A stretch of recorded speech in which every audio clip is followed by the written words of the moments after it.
Bismillahirrahmanirrahim. Assalamualaikum warahmatullahi wabarakatuh. Innal hamdalillah nahmaduhu wa nasta'inuhu wa nastaghfiruh wa na'udzu billahi min shururi anfusina wa sayyiati a'malina. May yahdihillahu fala mudilla lahu wa may yudlil fala hadiya lahu.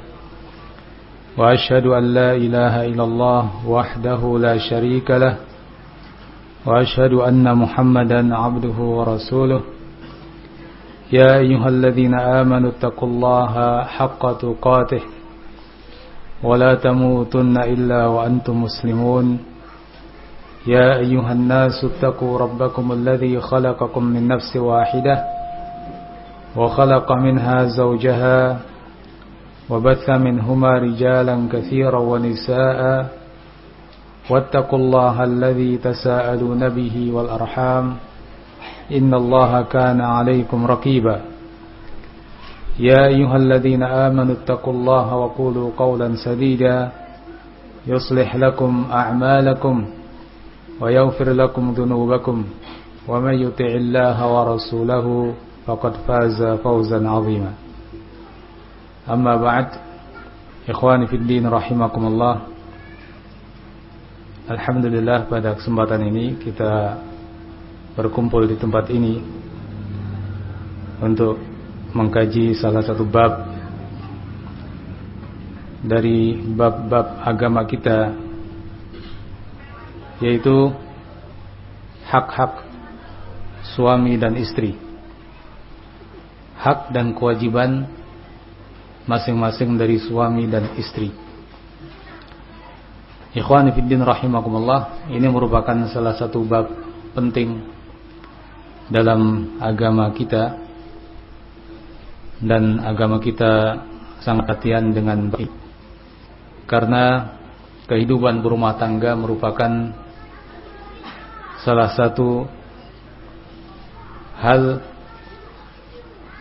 yang menjadi landasan kehidupan dalam suatu masyarakat, atau salah satu komponen suatu masyarakat.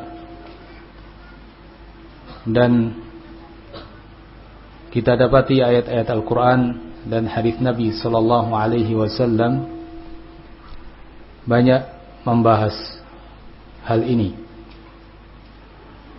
Lebih daripada itu, Rasulullah SAW telah mengatakan dalam salah satu nasihat beliau, sebagaimana dalam hadis yang diriwayatkan oleh Al-Imam At-Tirmidzi rahimahullah, ala inna lakum ala nisaikum haqqa, sungguh kalian wahai kaum lelaki memiliki hak atas istri-istri kalian.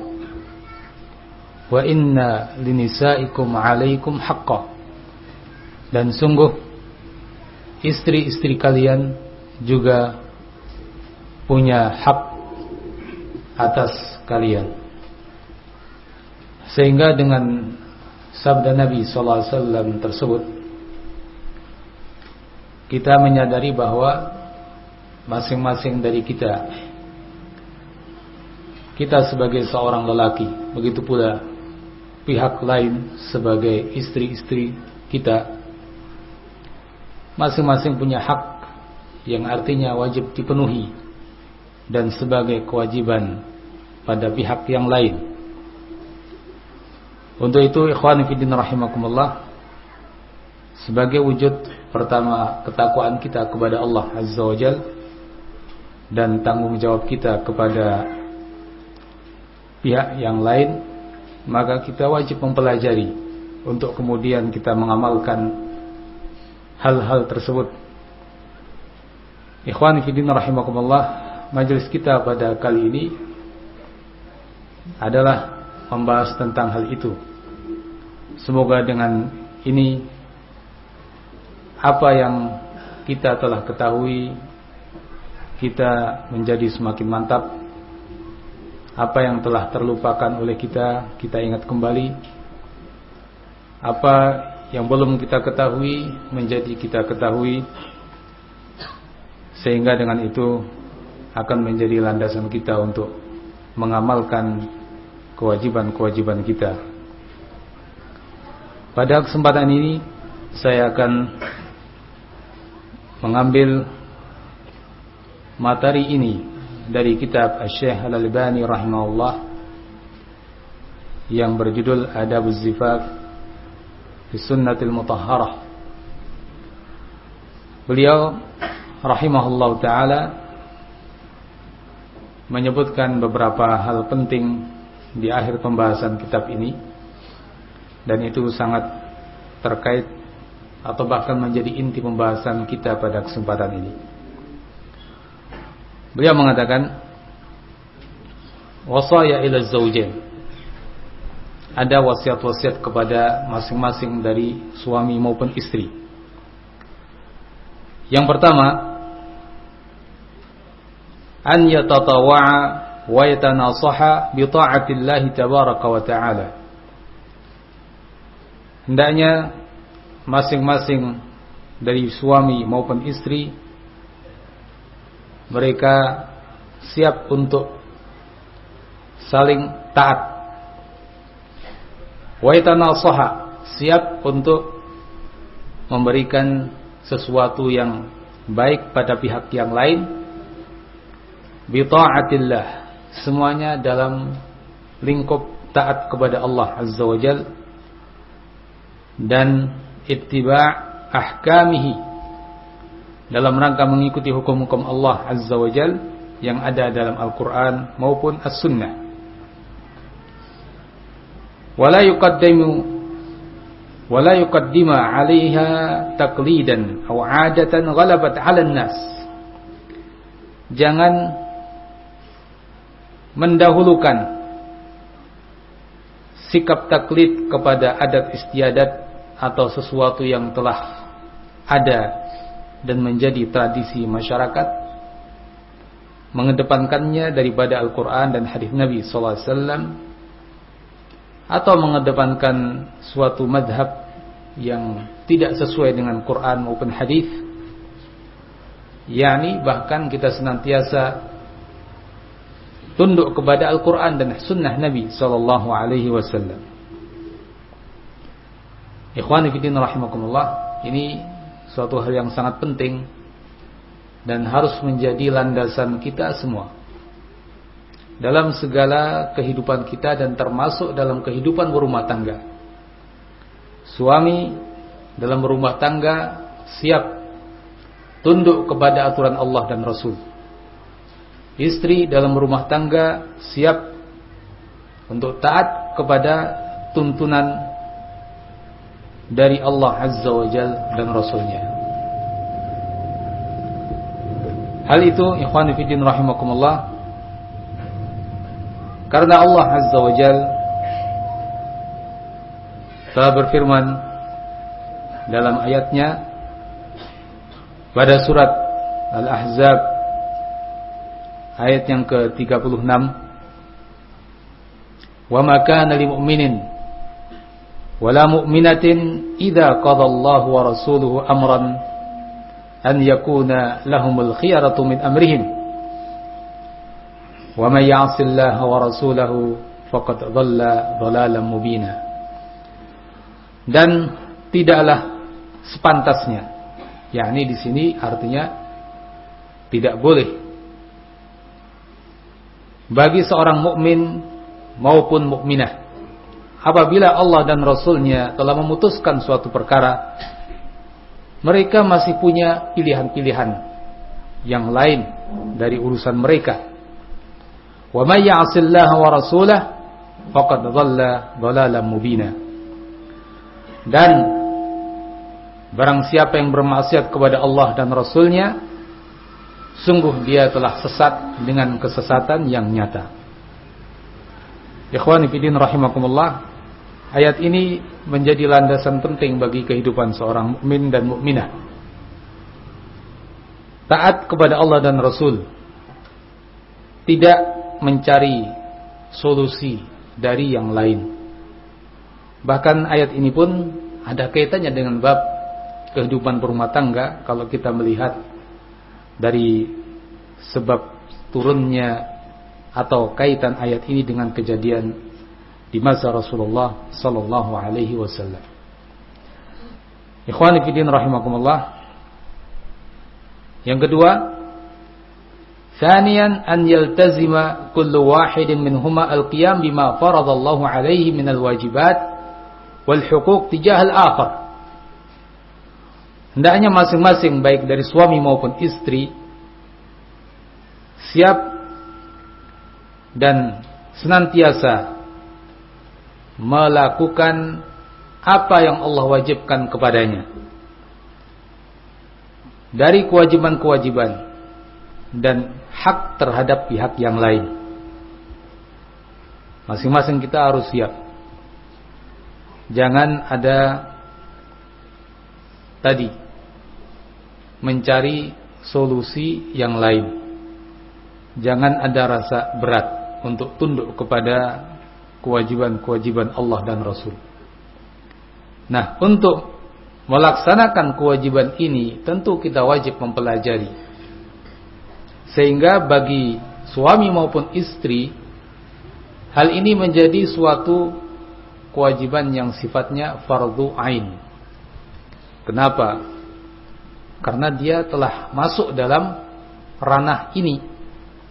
Kalau dia seorang yang masih bujang, belum menikah dan belum mau menikah, maka kewajiban itu belum menjadi fardu ain atasnya.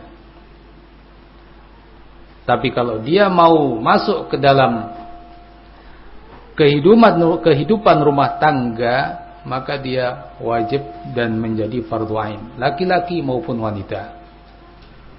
Apalagi yang sudah masuk dalam kehidupan rumah tangga, apalagi yang sudah bertahun-tahun.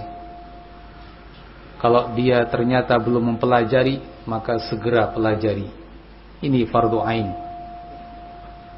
Ini kewajiban yang Allah wajibkan atas kita semuanya, agar kita bisa melaksanakan hukum Allah subhanahu wa ta'ala dan Rasulnya. Kata beliau rahimahullah, fala tatlubu az-zawja an tusawi ar-rajul fi jami'i huquqihi.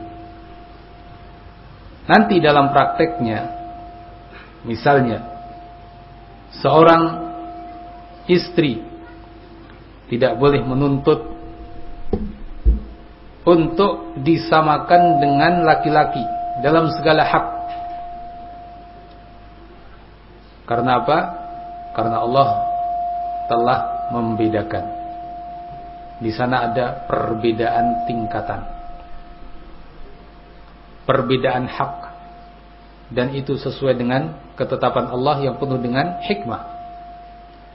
Begitu pula sebaliknya, wala yastaghilur rajul ma faddalallahu bihi 'alaiha minas siyadah war riyasah fa yadhlimuha. Lelaki dengan kelebihan yang Allah berikan padanya,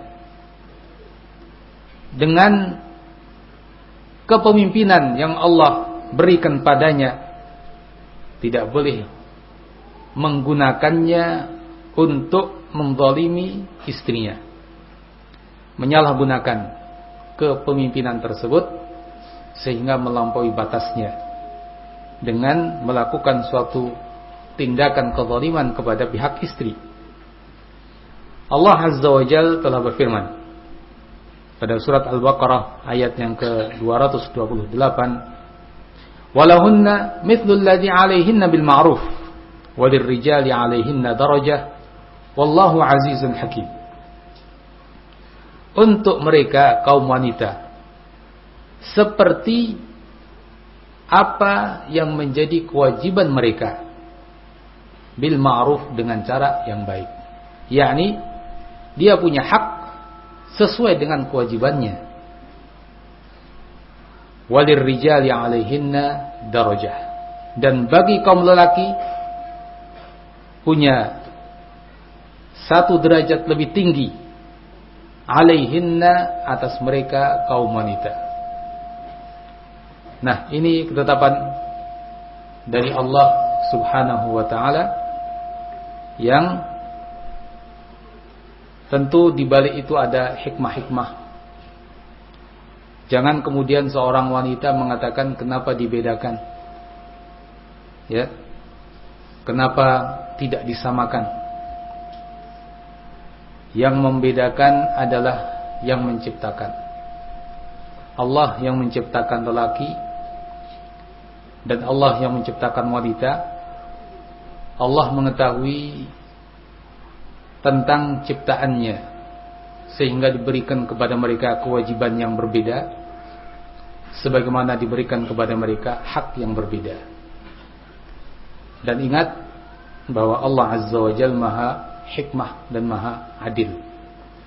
Oleh karenanya ayat ini ditutup dengan dua nama dari nama-nama Allah Azza wa Jalla, yaitu Wallahu Azizun Hakim. Allah Azza wa Jalla Maha Perkasa, Hakim, Maha Bijaksana. Allah Azza wa Jalla menetapkan hukumnya dan tidak ada siapapun yang boleh menyanggahnya. Dan Allah Maha Hikmah dalam hukum-hukumnya, dalam syariatnya. Sehingga terima apa yang dari Allah Azza wa Jalla, pasti di sana banyak kebaikan-kebaikan. Allah pun telah mengatakan dan menjelaskan pada surat An-Nisa apa yang dimaksud dari kelebihan pada pihak lelaki atas kaum wanita. Allah katakan Ar-rijalu qawwamuna 'alan nisa. Kaum lelaki mereka adalah para pemimpin yang mengatur kaum wanita. Inilah kelebihan. Inilah hal yang disebutkan bahwa mereka lebih tinggi dari kaum wanita. Tentu dalam suatu perkumpulan mesti ada pemimpinnya. Dalam satu keluarga terkumpul di sana suami, istri, anak-anak, mesti ada pemimpinnya. Tidak mungkin mereka hidup tanpa yang memimpin. Dan Allah Azza wa Jalla menjadikan pemimpin bagi suatu keluarga adalah kaum lelaki. Ar-rijalu qawwamun 'alan nisa. Kaum lelaki adalah para pemimpin yang mengatur kaum wanita, yakni istri-istri mereka. Kenapa demikian? Bima faddalallahu ba'dahum 'ala ba'd. Dengan apa yang Allah berikan dari suatu keutamaan, sebagian melebihi yang lain. Lelaki Allah jadikan lebih daripada wanita. Wa bima anfaqu min amwalihim, dan karena apa yang mereka nafkahkan dari harta benda. Lelaki sebagai pemberi nafkah bagi kaum wanita, merekalah juga yang mengatur keluarga tersebut. Dan seterusnya dari ayat yang Allah sebutkan. Yang jelas bahwa masing-masing mengetahui posisinya dan masing-masing berusaha menjalankan kewajibannya serta memberikan haknya kepada pihak yang lain. Ikhwani fillah rahimakumullah, Rasulullah SAW juga menyebutkan dalam beberapa hadis tentang hal-hal itu, seperti yang diriwayatkan oleh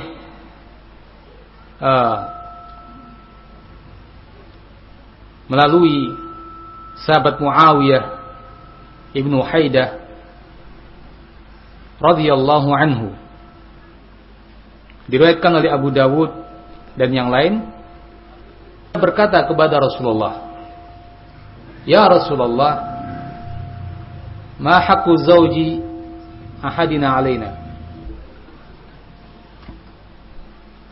Muawiyah bin Haidah radhiyallahu anhu bertanya kepada Rasulullah sallallahu alaihi wasallam, "Ya Rasulullah, wahai Rasulullah, ma haqqu zawji ahadina alaina?" Apa hak istri salah seorang dari kami Qala, beliau menjawab, antud'imaha idza ta'imta. Hendaknya kamu memberinya makan saat kamu makan. Wa taksuha idza iktasaita.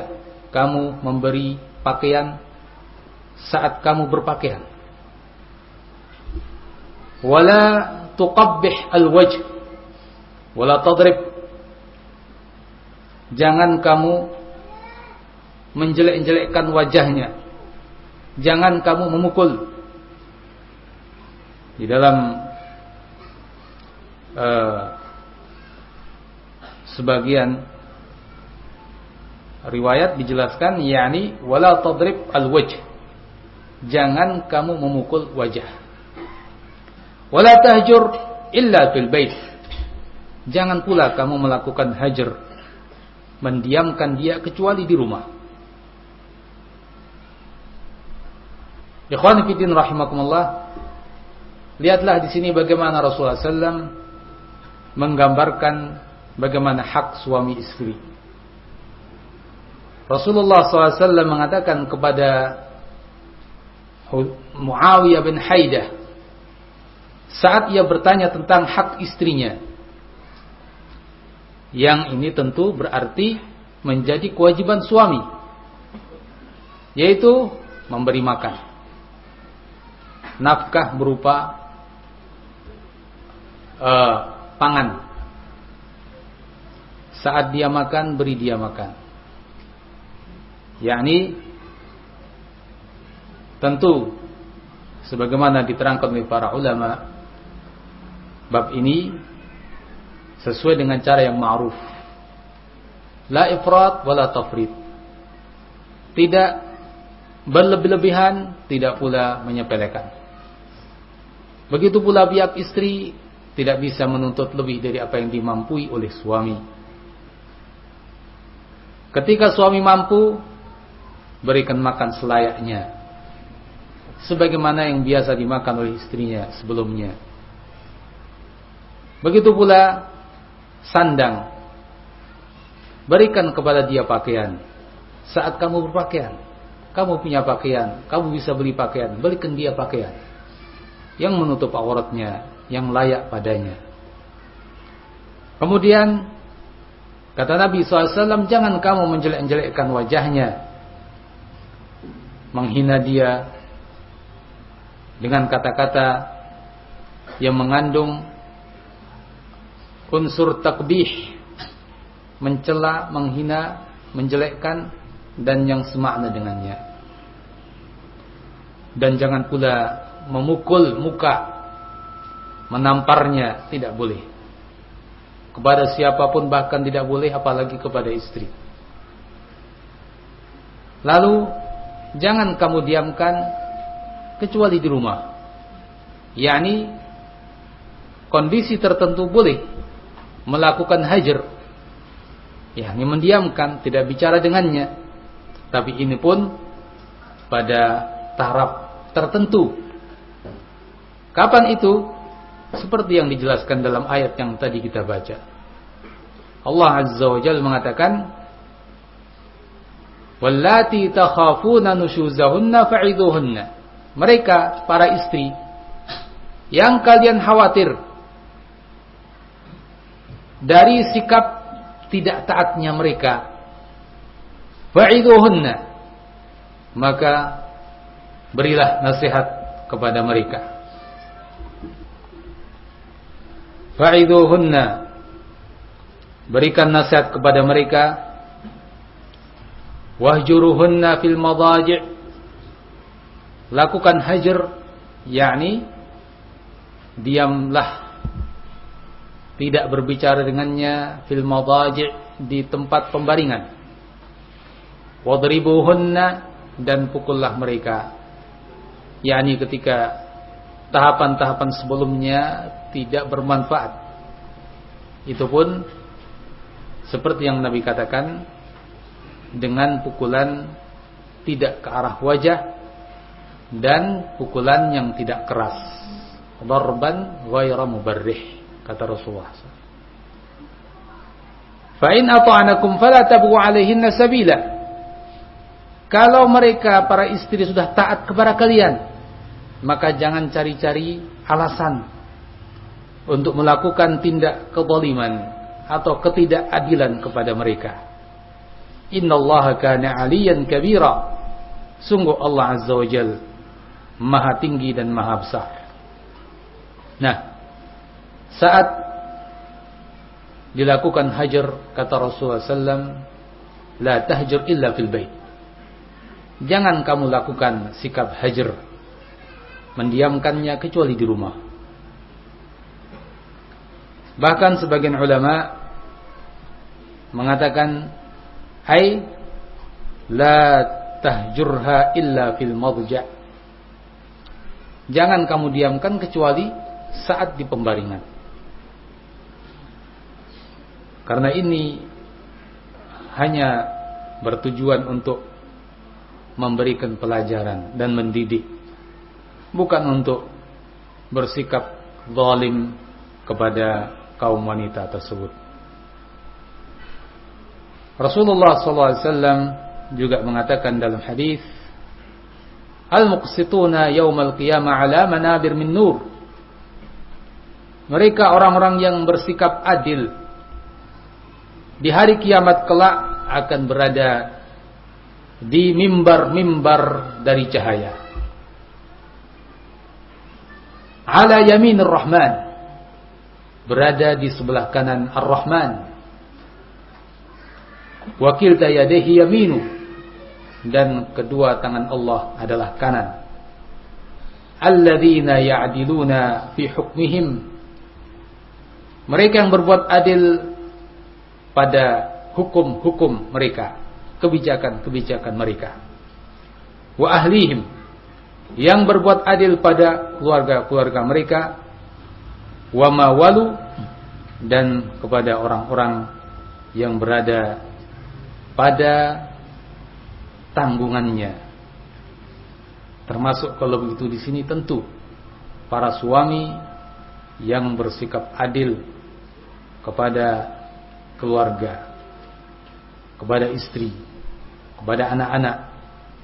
Mereka bakal mendapat kedudukan tinggi di sisi Allah Azza wa Jalla, yaitu mereka akan berada di mimbar-mimbar dari cahaya kelak di hari kiamat. Ikhwan fillah rahimakumullah, beberapa hadis tersebut menggambarkan kepada kita bagaimana hak suami dan istri dan kewajiban masing-masing dari keduanya. Kalau mereka melakukan itu semuanya dengan sebaik-baiknya, maka kelak kehidupan bahagia akan mereka peroleh. Asy-Syaikh Al-Albani rahimahullah mengatakan, fa idza huma 'arafa dzalika wa 'amila bihi, ahyahumallahu tabaraka wa ta'ala hayatan thayyibah. Kalau kedua pihak, suami maupun istri, mengetahui hak dan kewajiban, lalu mengamalkan hal itu, Allah akan menghidupkan keduanya dengan kehidupan yang baik, kehidupan yang sejahtera. Asya fi hana'in wa sa'adah, keduanya akan hidup dalam sa'adah, kebahagiaan. Dan ini merupakan janji Allah Azza wa Jalla. Ini merupakan janji Allah Azza wa Jalla, dan Allah tidak menyelisih janjinya. Pada surat An-Nahl ayat yang ke-97 Allah berfirman, "Man 'amila salihan min dzakarin aw untha wa huwa mu'min." Siapa yang beramal saleh min dzakarin aw untha, baik dari laki-laki maupun wanita, falanuhyiyannahu hayatan thayyibah, sungguh kami akan menghidupkannya dalam kehidupan yang baik. Wala najziyannahum ajrahum bi ahsani ma kanu ya'malun, dan sungguh kami akan memberikan balasan bagi mereka, pahala mereka, dengan sebaik-baik dari apa yang mereka lakukan. Ikhwani fillah rahimakumullah, tentu kita beriman dengan ayat tersebut, yang itu merupakan janji Allah. Allah tidak menyelisih janjinya. Tinggal sudahkah kita melakukan kewajiban kita sebagai suami dan kepala rumah tangga, atau sebagai istri sebagai pendamping suami dalam berumah tangga. Kemudian ikhwan fillah rahimakumullah, nasihat yang ketiga, wa 'alal mar'ati bi suratin khassah an tuti'a zawjaha fima ya'muruha bihi fi hudud istita'atiha. Termasuk dari kewajiban istri, dan ini kewajiban yang sangat-sangat pokok, adalah an tuti'a zawjaha, agar menaati suaminya, fima ya'muruha bihi fi hudud istita'atiha, pada apa yang diperintahkan oleh sang suami kepadanya selama itu dalam kemampuannya. Ikhwani fillah rahimakumullah, ini salah satu kunci kebahagiaan dan keharmonisan dalam hidup berumah tangga.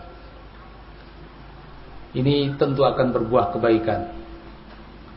Taatnya seorang istri kepada suami akan baik bagi suami dan baik bagi istri. Buah dari ketaatan tersebut, buah di dunia maupun buah di akhirat kelak. Maka perhatikan apa yang Allah wajibkan kepada mereka para istri untuk taat kepada suami pada perintah-perintahnya selama itu dalam kemampuannya, dan tentunya selama itu perkara yang tidak bermaksiat kepada Allah Azza wa Jalla. Dan ini sesungguhnya yang Allah sebutkan tadi, bahwa itu merupakan kelebihan yang Allah berikan pada sang suami untuk ditaati.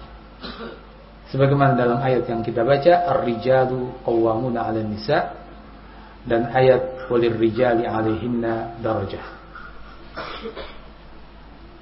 Telah disebutkan dalam beberapa hadis Nabi sallallahu alaihi wasallam yang menjelaskan dengan lebih terang tentang hal itu. Maka di sini perlu diingatkan, kata beliau, sebagaimana firman Allah Azza wa Jalla, wa dzakir fa inna dzikra tanfa'ul mu'minin. Dan ingatkanlah, sesungguhnya peringatan akan bermanfaat bagi kaum mukminin, yakni yang laki-laki maupun wanita. Yang pertama, hadis Rasulullah sallallahu alaihi wasallam, la yahillu limra'atin an tasuma wa zawjuha syahidun illa bi'idnihi wa la ta'zan fi baitihi illa bi'idnihi. Tidak halal bagi seorang istri untuk berpuasa, dalam suatu riwayat yakni justru larangan dari Nabi dengan tegas, la tasum, tidak boleh berpuasa, wa zawjuha syahid, sementara sang suami ada di rumah, illa bi'idnih, kecuali dengan izin suami itu. Dalam sebuah riwayat disebutkan puasa selain Ramadan, yakni puasa-puasa sunnah. Wala ta'dan fi baitihi illa bi'idnih, dan ia pun tidak boleh mengizinkan bagi seseorang untuk masuk ke rumah suami kecuali dengan seizin suami. Ini adalah bagian daripada bentuk ketaatan dan ketundukan suami, ketundukan istri kepada suami. Puasa-puasa sunnah tidak boleh dia lakukan kalau suami ada, kecuali dengan seizin suami.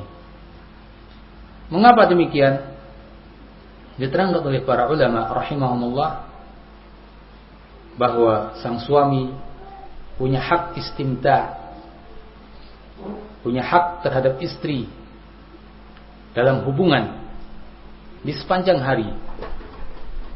Haknya merupakan suatu hal yang wajib dan 'alal fawr, segera dipenuhi ketika dia menginginkannya, sehingga tidak boleh terlewatkan demi melaksanakan suatu amal yang sunnah seperti puasa sunnah.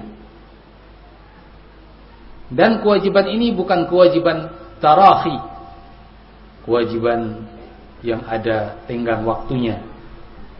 Tidak, bahkan kewajiban yang perlu disegerakan. Ikhwan fillah rahimakumullah, diterangkan pula oleh Ibnu Hajar dalam Fathul Bari, hadis ini menunjukkan bahwa hak suami lebih ditekankan daripada amalan-amalan tambahan tatawwu' dengan amalan-amalan sunnah. Karena hak suami adalah wajib.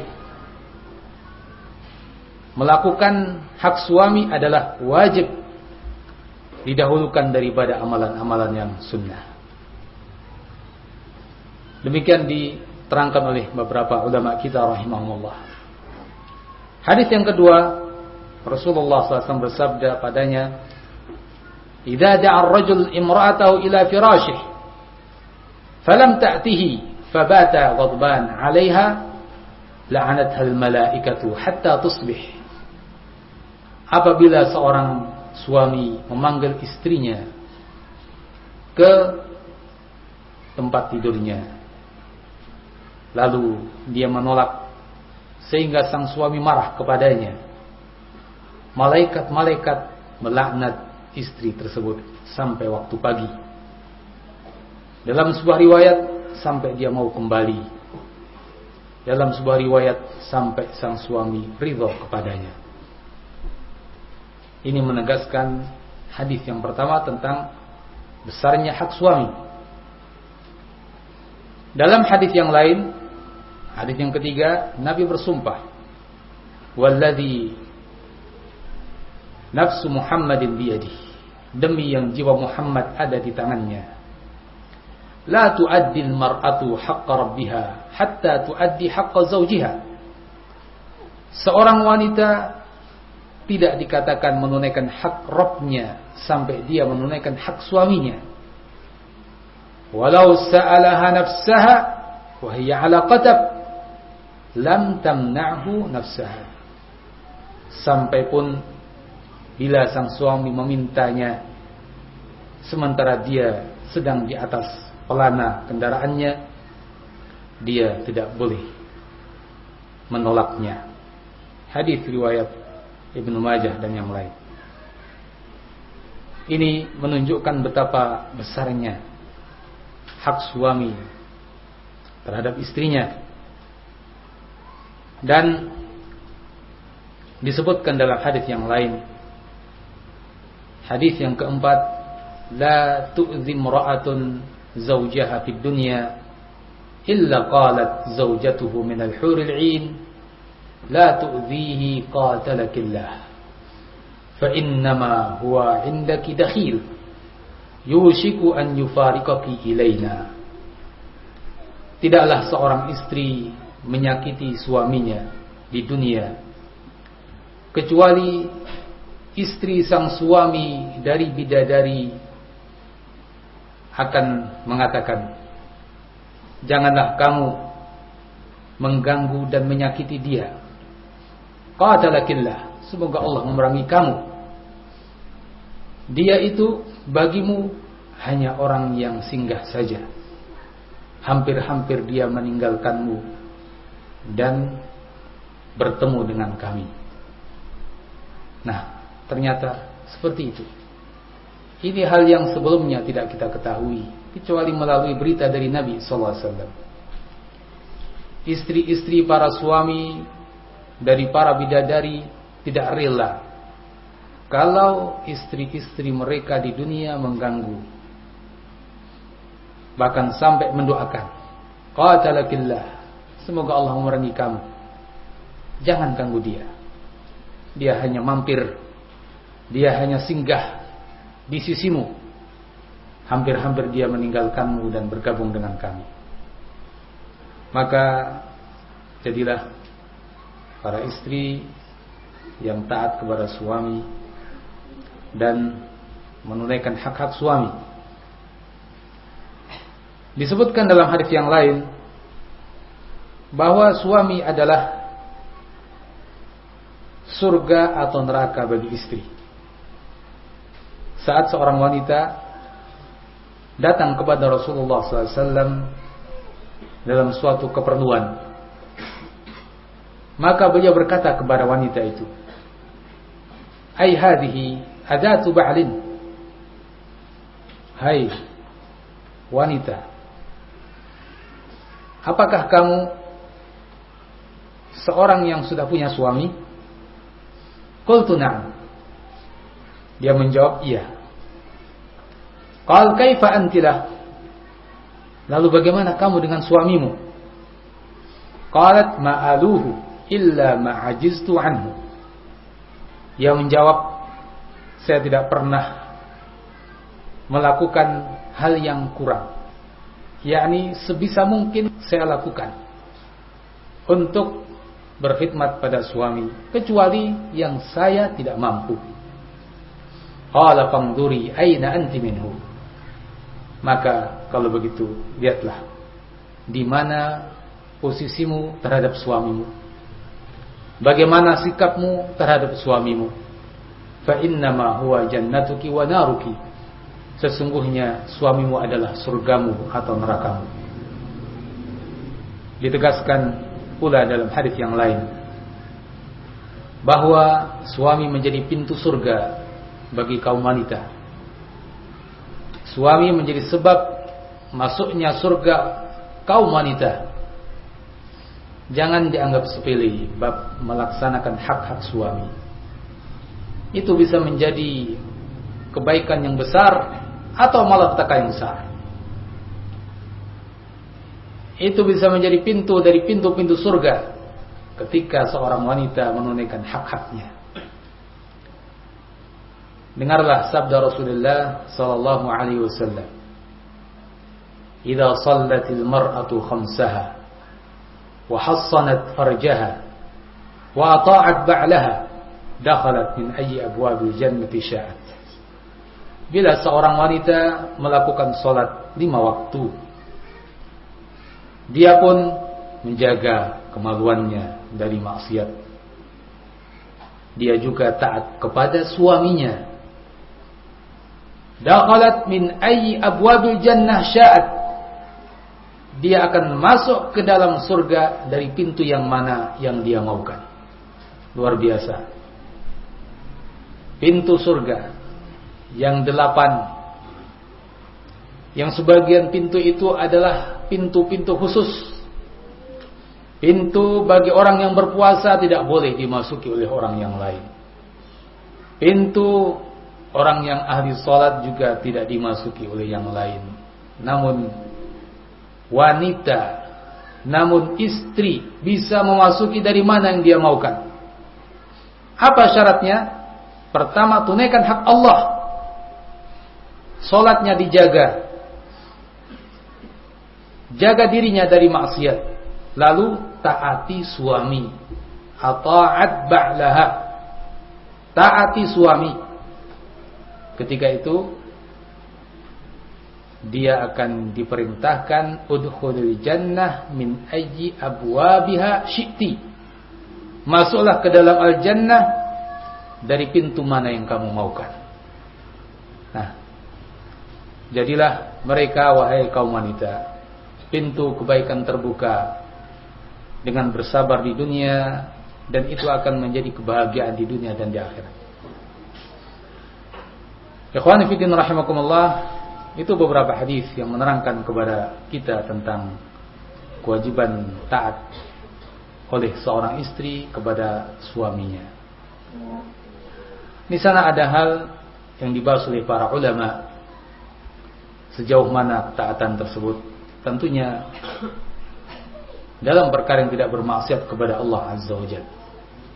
Rasulullah SAW bersabda dalam hadis, "La ta'ata li makhluqin fi ma'siyatil khaliq." Tidak ada ketaatan bagi makhluk dalam kemaksiatan kepada Al-Khaliq, Sang Pencipta, yaitu Allah Azza wa Jalla. Innama ta'atu fil ma'ruf. Taat itu hanya berlaku pada perkara yang baik. Maka suami tidak boleh memerintahkan kecuali yang baik, yang mubah, atau yang memang juga disyariatkan. Perkara yang haram jangan diperintahkan kepada istri, dan dia zalim kalau dia sampai melakukannya, dan dia pun tidak boleh ditaati pada perkara itu. Di sana juga ada perkara yang lain dalam bab kewajiban seorang istri melakukan khidmah kepada suami. Dibahas oleh para ulama, apakah perkawinan antara suami dan istri hanya dalam tujuan istimta' untuk kenikmatan, atau ternyata di sana ada kewajiban yang mesti istri lakukan untuk suami? Syekhul Islam rahimahullah menjelaskan ringkas dari apa yang beliau sebutkan.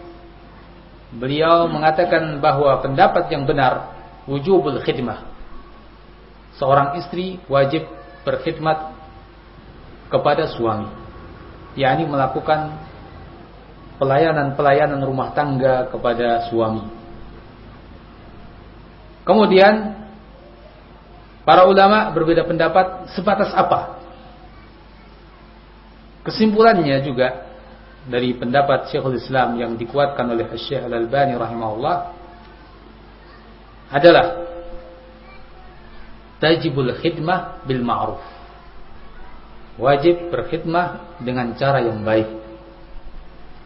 Di sini tidak ada batasan yang pasti, tidak boleh lebih, tidak boleh kurang. Tapi syariat memberikan batasan bil ma'ruf, dengan cara yang baik. Atau disimpulkan oleh para ulama demikian. Seperti apakah bil ma'ruf itu? Fa'alaiha an tahdumahul khidmah al-ma'rufah min mithliha li mithlihi. Jadi wajib bagi istri untuk melakukan pelayanan rumah tangga kepada suami dari orang yang seperti dia untuk orang yang seperti suami. Orang yang seperti dia bagaimana? Lihat kondisinya. Ada istri yang kuat, ada istri yang sakit. Beda kewajiban khidmahnya. Ada istri yang sedang dalam kondisi hamil, ada istri yang sedang tidak hamil. Beda kewajibannya. Nah, ini yang dimaksud. Sesuai dengan kemampuannya, yang tidak ada unsur kezaliman terhadapnya. Limitlihi, untuk orang seperti suami. Ya, suami juga berbeda-beda. Ada suami yang sakit-sakitan, memerlukan bantuan yang lebih. Ada suami yang tidak seperti itu, dia seorang yang kuat, banyak hal bisa dia lakukan ketika istri tidak mampu memberikan pelayanan kepadanya. Nah, di sini harus diketahui hal-hal seperti itu. Tidak melulu seperti ini atau melulu seperti itu, tidak. Ya, tapi kata Syekhul Islam, min mithliha li mithlihi.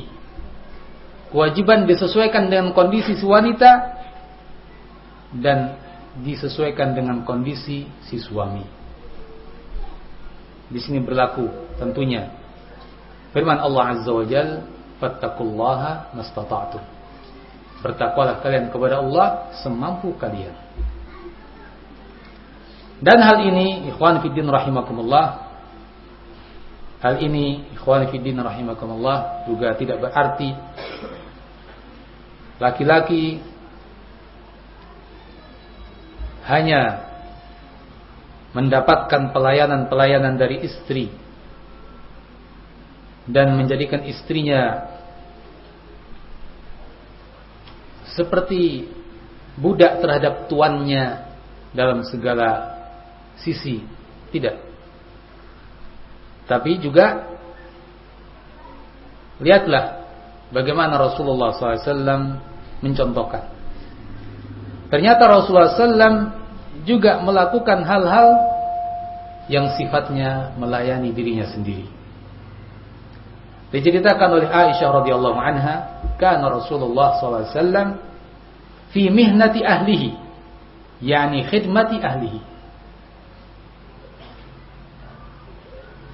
Fa idza hadaratis shalah kharaja ila shalah.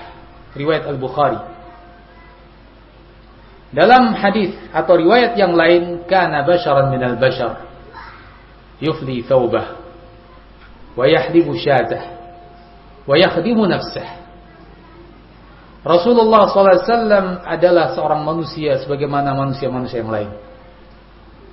Terkadang memberesi pakaiannya sendiri, memerah susu kambingnya sendiri, dan terkadang melayani sendiri. Nah, ini tidak menghalangi untuk beliau lakukan. Bukan artinya juga ini selalu beliau lakukan sendiri, tidak. Ini pada dasarnya adalah pelayanan istri dalam hidup rumah tangga kepada suami. Namun terkadang beliau pun melakukan hal itu sendirian. Bahkan terkadang beliau membantu istri. Seperti dikatakan oleh Aisyah pada riwayat yang pertama, kana yakunu fi mihnati ahli, yakni khidmati ahli. Beliau melakukan pelayanan kepada istrinya, melakukan hal-hal yang sifatnya membantu istri. Fa idza hadaratis shalah kharaja ila shalah. Kalau datang waktu salat, beliau pun pergi melakukan salat. Nah, itulah kehidupan Rasulullah SAW. Masing-masing beliau maupun istri ingin bertakwa kepada Allah, bukan ingin memanfaatkan untuk menyenangkan dirinya dan memuliakan dirinya. Mereka adalah kedua pasangan, yakni antara suami dengan istri, yang saling membantu, yang saling berusaha untuk taat kepada Allah dan Rasul. Kehidupan berumah tangga adalah ibadah kepada Allah Azza wa Jalla. Taat kepada Allah, taat kepada Rasul. Sehingga dijalani bukan hanya sebagai hajat manusia, tapi dijalani juga sebagai bentuk ibadah kepada Allah Azza wa Jalla. Sehingga kehidupan Rasulullah SAW merupakan kehidupan yang sangat indah, kehidupan yang bahagia. Masing-masing menghormati. Rasulullah menghormati para istri, istri-istri pun menghormati Rasulullah SAW. Ikhwan fillah rahimakumullah, lihatlah beberapa hadis yang akan kita baca, bagaimana di sana tergambar kehidupan yang sangat indah dalam rumah tangga Rasulullah SAW. Beliau mengatakan dalam hadis yang itu menunjukkan wajibnya mempergauli dengan cara yang baik kepada para istri. Beliau katakan, khairukum khairukum li ahli wa ana khairukum li ahli. Sebaik-baik kalian adalah yang terbaik bagi keluarga, dan saya adalah yang terbaik bagi keluarga. Nah, ternyata kebaikan manusia sangat dikaitkan dengan kebaikannya kepada keluarganya.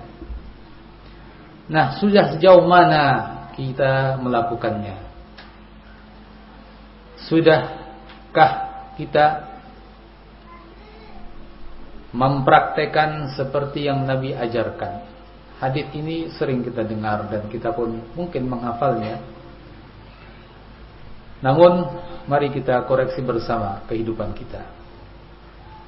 Apakah kita sudah mencontoh Rasulullah SAW? Beliau adalah orang yang terbaik bagi keluarga. Rasulullah pun mencontohkan dalam beberapa hadis sebagaimana yang diriwayatkan dalam beberapa riwayat.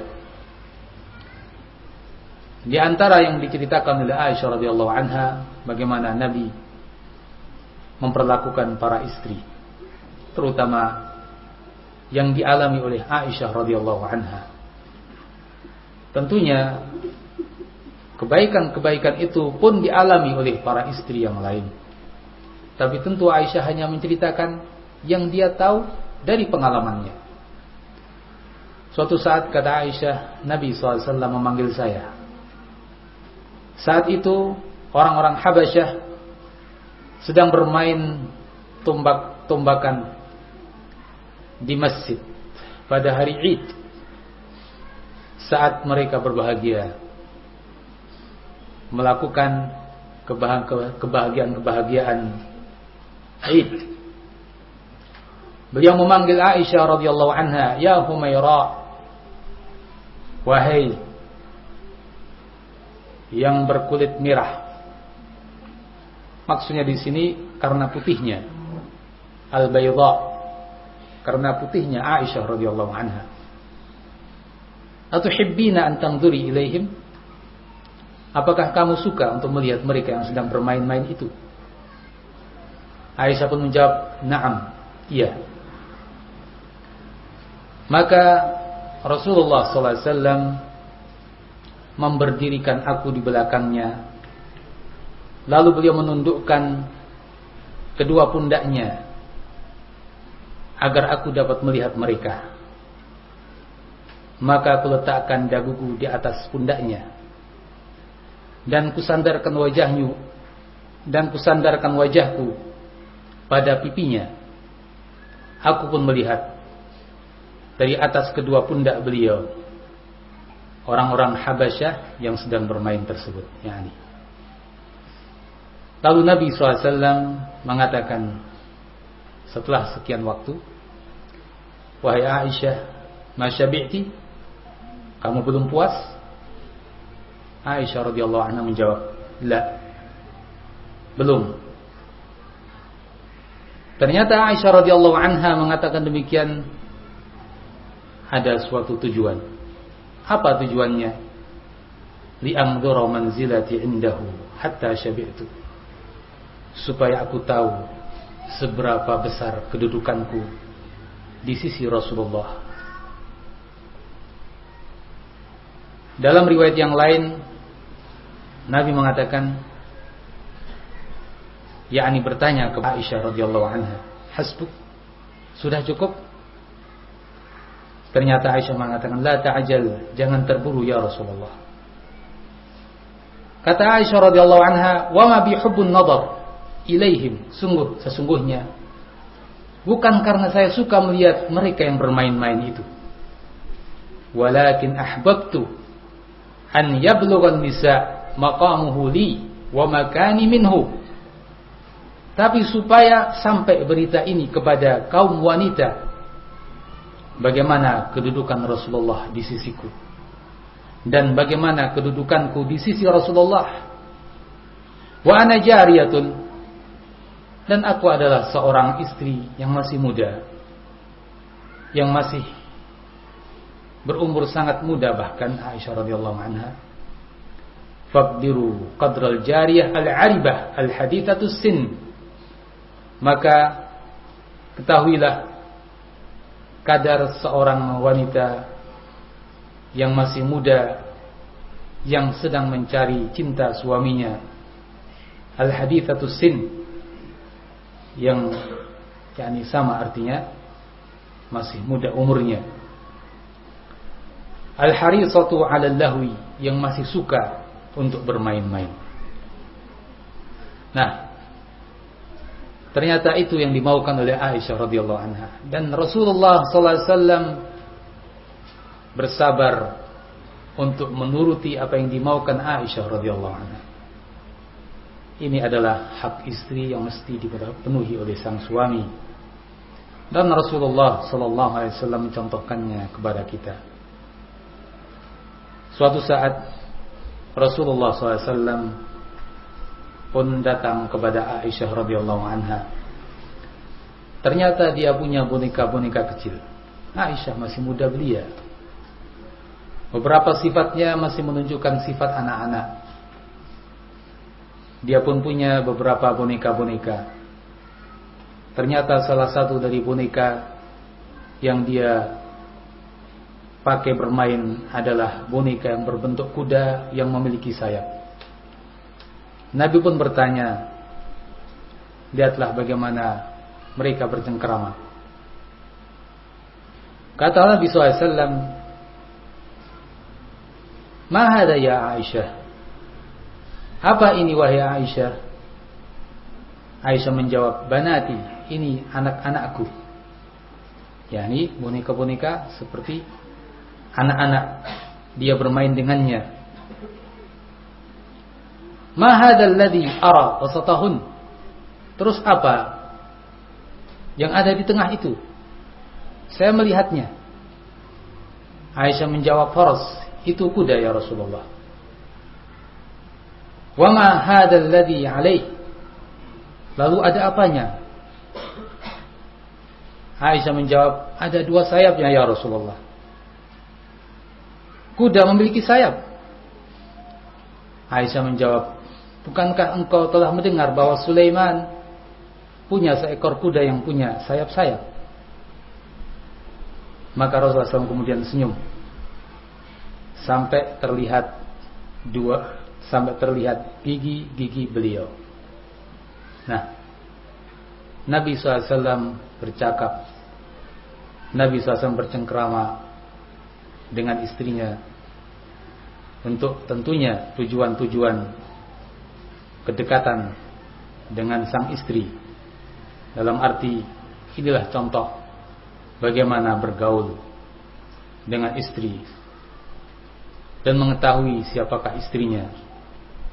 Tidak bersuara dengan suara-suara yang menyakitkan. Tidak selalu perintah-perintahnya bagaikan komando-komando militer, tapi dengan bahasa-bahasa yang menumbuhkan keharmonisan. Suatu saat Nabi SAW dalam sebuah peperangan, lagi diceritakan Aisyah radhiyallahu anha. Saat itu Aisyah radhiyallahu anha dalam usia mudanya, yang tubuhnya dan fisiknya belum begitu besar. Maka Rasulullah SAW mengatakan kepada para sahabatnya dalam safar tersebut, pergilah kalian mendahului kami. Ternyata Rasulullah SAW ingin memberikan perlakuan baik kepada istrinya, bercanda dengan istrinya. Ternyata Nabi SAW ingin mengajak lomba lari Aisyah radhiyallahu anha. Kata Nabi SAW, ta'alai usabikuki, kesini Aisyah, saya akan berlomba dengan kamu. Maka berlombalah. Kata Aisyah radhiyallahu anha, fasabaqtuhu, maka aku bisa mengalahkan Nabi. Kemudian berjalan waktu, pada perjalanan perang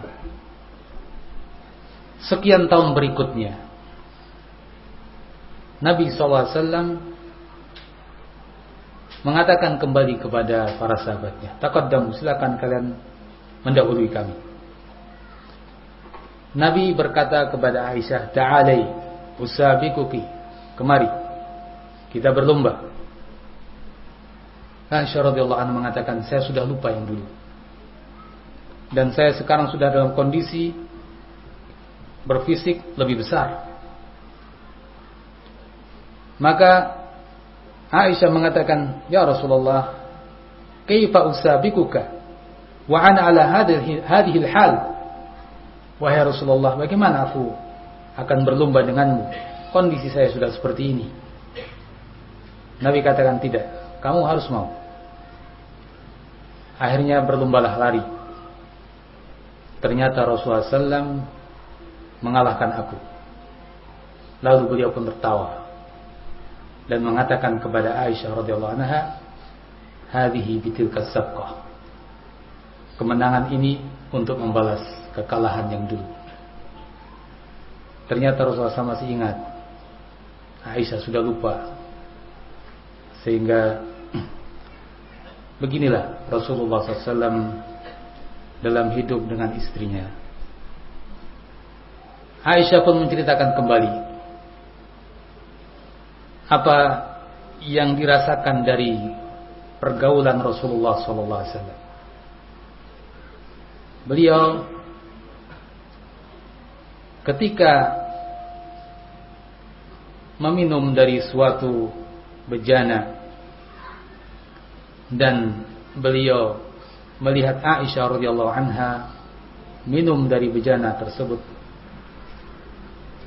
maka Rasulullah SAW sengaja mengambil gelas itu. Beliau tidak mengambil gelas yang baru, bejana yang baru, tapi dari bejana tersebut. Dan beliau meminum di mana Aisyah pernah meletakkan mulutnya di tempat tersebut. Ya'khuduhu fayadha'u fahu ala mawdi'i fiyya. Beliau letakkan mulut beliau di tempat yang disitulah saya letakkan mulut saya, untuk menunjukkan bahwa beliau tidak merasa jijik. Bahkan beliau sangat senang, dan ini menumbuhkan rasa senang pula pada istri, dan ini menunjukkan bahwa Nabi sangat sayang dengannya. Wa in kuntu la akhudul 'arq fa akulu minhu. Bahkan sungguh saya mengambil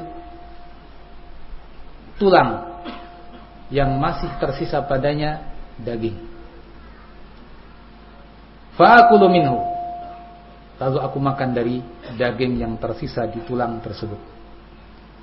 Ternyata Rasulullah kemudian mengambil tulang itu, dan beliau pun meletakkan mulutnya di mana kuletakkan mulutku, di daging atau tulang tersebut. Nah, tentu dengan perlakuan Rasulullah SAW tersebut, sang istri Aisyah radhiyallahu anha sangat merasa disayangi Rasulullah SAW dan diperhatikan. Dan ia mengetahui bahwa dia punya suatu kedudukan di sisi Rasulullah sallallahu alaihi wasallam. Nah, semua dari contoh-contoh itu diceritakan oleh Aisyah radhiyallahu anha. Beliau tidak malu menceritakan itu semuanya karena ini adalah ilmu. Dan hal ini tidak akan kita ketahui dari ilmu berumah tangga dalam Islam kecuali kalau diceritakan oleh para istri Nabi radhiyallahu anha. Semoga Allah meridainya, sehingga Nabi menjadi contoh bagi para suami. Nabi menjadi contoh bagi para suami bagaimana memperbaiki istrinya dengan cara yang baik. Ikhwani fi din rahimakumullah, perkara-perkara itu yang terlihat sepele, terlihat remeh, itu bukan perkara yang lahwi atau sia-sia. Itu bukan perkara yang tidak punya arti, tapi justru itu perkara yang sangat berarti. Rasulullah SAW mengatakan dalam hadis, kullu syai'in laisa fihi dzikrullah fahuwa laghwun aw sahwun wa la'ib illa arba'. Segala sesuatu yang tidak ada padanya dzikrullah, maka itu adalah perkara yang lahwi, sia-sia, main-main, kecuali 4 perkara. Yang pertama, mula'abatur rajuli imra'atah. Yang pertama adalah seorang suami yang melakukan mula'abah terhadap istrinya. Dia bercanda, dia bermain dengan istrinya, bergaul dengan cara yang baik. Ini adalah pengecualian dari apa yang disebutkan oleh Rasulullah sebagai perkara yang lahwi. Ini bukan perkara yang lahwi, ini tidak sia-sia, ini penuh arti. dalam kehidupan yang panjang dalam rumah tangga seorang muslim. Yang kedua, ta'dibur rajuli farasah, seorang lelaki yang mendidik kudanya. Yang ketiga, masyuhu baina al-gharadain, jalannya seseorang antara dua tujuan, dan mengajari berenang. Nah, ikhwan fillah rahimakumullah, ketika Rasulullah sallallahu alaihi wasallam mencontohkan halal itu kepada kita semuanya, beliau pun menasihatkan hal itu pada kita semua. Contoh menjadi contoh dan teladan untuk diikuti, untuk diteladani oleh para pengikut beliau, dan kita adalah pengikut-pengikut beliau. Tapi beliau lebih daripada itu. Beliau menekankan hal ini. Beliau katakan dalam hadis, "Ala wastausu bin nisa'i khaira, fa innahunna awanin 'indakum." Ketahuilah, carilah wasiat yang baik untuk mereka kaum wanita. Mereka itu adalah budak-budak di sisi kalian. La tamlikuna minhunna syai'an ghaira dzalik. Kalian tidak memiliki apapun dari mereka kecuali itu. Illa ayyatina bi fahishatin mubayyinah. Itu yang bisa kalian lakukan. Lakukan yang baik. Kecuali kalau dia melakukan suatu fahisyah, perbuatan yang amat keji. Lalu Nabi SAW mengatakan, "Ala inna lakum ala nisaikum haqqa." Ketahuilah kalian punya hak terhadap kaum wanita. Wa li nisaikum 'alaikum haqqa. Dan para istri juga punya hak atas kalian. Amma haqqukum 'ala nisaikum fala yuti'na furushakum man takrahun. Adapun di antara hak kalian atas istri-istri kalian adalah janganlah mereka mengizinkan seseorang untuk masuk menginjak permadani kalian sementara mereka adalah orang-orang yang kalian benci. Wala ya'zanna fi buyutikum liman takrahun. Tidak boleh mereka mengizinkan seseorang masuk ke rumah kalian sementara mereka adalah orang yang kalian benci. Ala wa haqquhunna 'alaikum, dan ketahuilah bahwa hak mereka atas kalian, wahai kaum lelaki, an tuhsinu ilaihinna, yaitu kalian berbuat baik, berbuat ihsan kepada mereka para istri, fi kiswatihinna wa ta'amihin, pada sandang-sandang mereka dan pangan-pangan mereka, pada nafkah yang kalian berikan kepada mereka. Bahkan Nabi SAW mengatakan agar la yafurqu mu'min mu'minah, jangan seorang mukmin membenci mukminah. Terkhusus di sini seorang suami jangan membenci istrinya. In kariha minha khuluqan radiya minha akhar. Kalau dia benci suatu perilaku tertentu pada istri, dia telah suka pada yang lain. Memang tidak ada yang sempurna. Tidak ada yang sempurna dari kaum wanita. Ketika kita dapati kekurangan pada suatu sisi, ada kelebihan di sisi yang lain. Ketika kita dapati suatu kelebihan pada suatu sisi, ternyata di sana ada kekurangan pada sisi yang lain. Dan itulah yang Nabi katakan bahwa innahunna khuliqna min dhila'. Mereka itu tercipta dari tulang rusuk. Mesti ada bengkoknya. Kalau kalian paksakan untuk diluruskan, maka akan patah. Dan patahnya adalah perceraian. Tapi kalau kalian ingin mempertahankan dan menikmati hidup bersamanya, ingatlah di sana ada bengkoknya. Maka nasihat Rasulullah SAW, jangan membencinya. Kalau kalian melihat kekurangan padanya, di sana ada kelebihan. Dan kita juga mesti menyadari bahwa itu pun ada pada diri kita. Siapa dari kita kaum lelaki yang sempurna? Siapa? Kita ada kekurangan-kekurangan pada diri kita, yang juga pihak istri mesti memakluminya, dan ia melihat pada sisi yang lainnya. Namun tentu semua pihak berusaha untuk memperbaiki, bukan mempertahankan sesuatu yang kurang ketika dia tahu sisi mana yang kurang pada dirinya. Rasulullah SAW mengatakan bahwa akmalul mu'minina imanan ahsanuhum khuluqa. Kaum mukminin yang paling sempurna imannya adalah yang paling baik akhlaknya. Maka hendaknya mereka bersama-sama memperbaiki demi menuju kesempurnaan iman. Suami perbaiki akhlaknya, istri perbaiki akhlaknya. Jadilah mukmin yang paling sempurna imannya. Wa khiyarukum khiyaruhum wa khiyaruhum khiyaruhum linisaihim. Dan sungguh yang terbaik dari mereka adalah yang terbaik bagi istri-istri mereka. Demikian sabda Rasulullah sallallahu alaihi wasallam dalam hadis yang diriwayatkan Tirmidzi. Maka ikhwani fillah rahimakumullah, kita berharap bahwa kita semuanya, baik kita sebagai suami maupun sebagai istri, ingin menjadi tentunya orang yang terbaik. Maka berusahalah dan isti'anah kepada Allah Azza wa Jalla.